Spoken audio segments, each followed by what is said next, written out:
You and I, we touched on the topic before, difference between medical care and healthcare or wellness.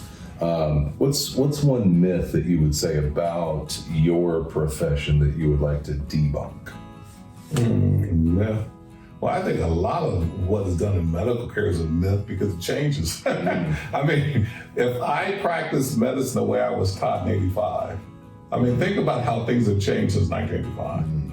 But that was cutting edge. I went to UCSD and they're one of the top schools for research.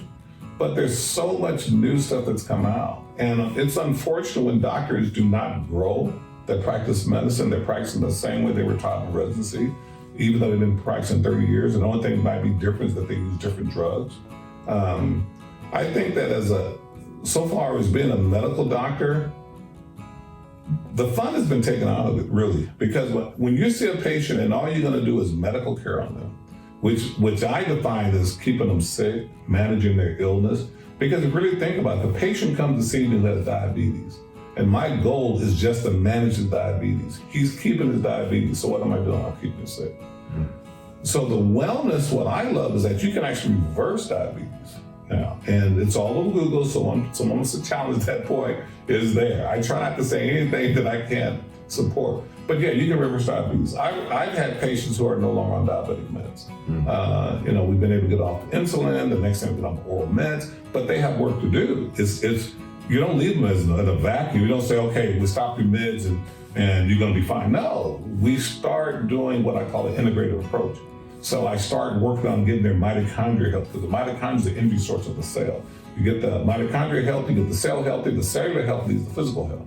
And so, but as I mentioned yesterday, because we have a YouTube channel, I'll give a shout out to my YouTube channel, Limitless Longevity on YouTube. And I said on there, we did a video, talk about the importance of mental health leads to your physical health.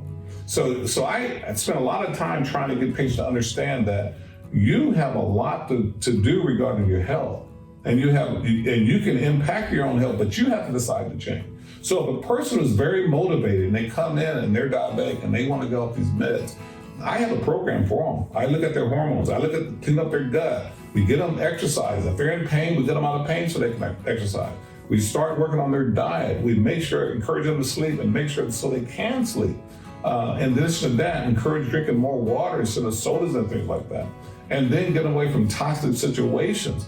You'll be surprised how the inflammation comes down, because all illness is related to inflammation, and diabetes is an inflammatory illness. So if you get that inflammation under control, you'll be surprised how the insulin resistance will resolve, and you can reverse type 2 diabetes. You can't reverse type 1 diabetes, but you can reverse type 2. Wow.